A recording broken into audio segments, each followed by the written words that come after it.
She Walks in Beauty by Lord Byron. She walks in beauty like the night of cloudless climes and starry skies, and all that's best of dark and bright meet in her aspect and her eyes, thus mellowed to that tender light which heaven to gaudy day denies. One shade the more, one ray the less, had half impaired the nameless grace, which waves in every raven tress, or softly lightens o'er her face, where thoughts serenely sweet express how pure, how dear their dwelling place. And on that cheek and o'er that brow, so soft, so calm, yet eloquent, the smiles that win, the tints that glow, but tell of days in goodness spent, a mind at peace with all below, a heart whose love is innocent. Okay, so I think this poem was published in 1815. Let's see, I think there are several themes to it. I think the first theme is beauty itself, and I think maybe the juxtaposition between light and dark, and then appearance, about what is beautiful. And then I think maybe the speaker's sense of wonder as well. So clearly here the speaker has seen a woman who he thinks is really beautiful, and he's absolutely struck by her beauty. And here he describes her. So, she walks in beauty like the night of cloudless climes and starry skies. Okay, so we've got a simile to start with. Okay, so he's describing her beauty as like a beautiful night, with a beautiful cloudless night where you can see starry skies, you can see the sky. Cloudless climes. Climes here is talking about climates. Yeah. Okay. So here we have a great simile comparing her to this magnificent starry sky. And all that's best of dark and bright meet in her aspect and her eyes. So the best elements of things that are dark and things that are light are in the beauty of her face and in the beauty of her eyes. And here we've got this juxtaposition between dark and bright, between light and dark. I wonder here with this word dark, and it's not clear, but probably my opinion, that dark suggests that maybe there is something slightly frightening, or something maybe slightly strange, or maybe supernatural about her. But well, we've got the juxtaposition, but maybe so the best of dark and light, and these you can see in her face and in her eyes, thus mellowed to that tender light which heaven to gaudy day denies. Okay, so this beautiful combination of dark and bright has been mellowed, has been softened by the tender light, by the soft light of night, because when you can see stars, and maybe there's a moon as well, there is a mellow light, a very soft, gentle light. And that look is something that you don't have during the day. Gaudy says bright and flashy. Yeah, so it's saying that her beauty is shown in this perfect light of darkness. Yeah, and it's not this gaudy, flashy beauty that you would see during the day. Okay. One shade the more, one ray the less, had half impaired the nameless grace which waves in every raven tress.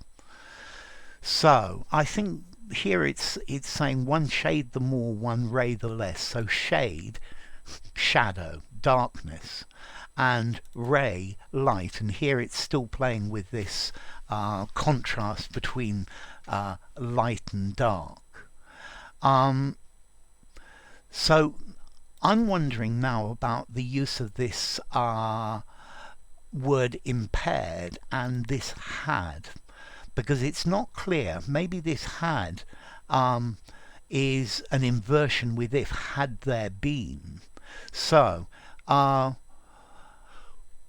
and if this had is for an if, then you could interpret it that it's absolutely perfect, this combination, because if there had been one shade more, so a little bit darker or a little bit lighter, would have made her less beautiful. So like that, it's saying that her face is absolutely perfect. Yeah, if you interpret it without the had, then he's saying she's extremely beautiful, but maybe not absolutely perfect, but maybe perfection is too much to ask for. So that nameless grace.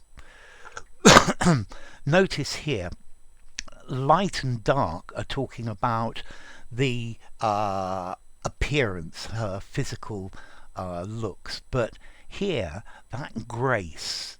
So maybe she's graceful, and maybe this is talking about the grace of her soul. Yeah, so maybe it's linking the look. So the nameless grace, yeah, here probably beauty, but it's alluding to her character as well, which waves in every raven tress. Okay, a tress of hair is like a curl of hair, and a raven is a black bird. So clearly here we know that she has dark hair, yeah, probably black hair, black like a raven. So I think for me, I think it's saying that her looks are perfect. If there had been a little more brightness, light in her face, or a little more darkness, it would have impaired the perfect balance between light and dark. Yeah, and there is grace in every piece of her hair. Notice as well, I think one shade the more, one ray the less. It's also talking about the contrast between a very white skin and this dark, dark hair. Or softly lightens o'er her face. Okay, or over. Yeah? So, here again we've got the contrast between the black hair and the white pale skin. Okay, where thoughts serenely sweet express how pure, how dear their dwelling place. So he's now talking about her face, and this is saying where thoughts serenely sweet express how pure.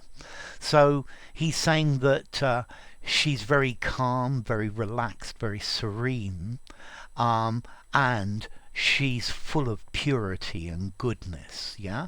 And their dwelling place, to dwell, to live. So it's saying that this contrast of light echoes the goodness and purity and calmness of her character. Whoops. And on that cheek and o'er that brow, so soft, so calm, yet eloquent. So, on her cheek and over her brow, the brow is your forehead, so soft, so calm, yet eloquent. So, Soft, I think, is referring to how soft the skin looks. And so calm, talking about a very calm, relaxed person.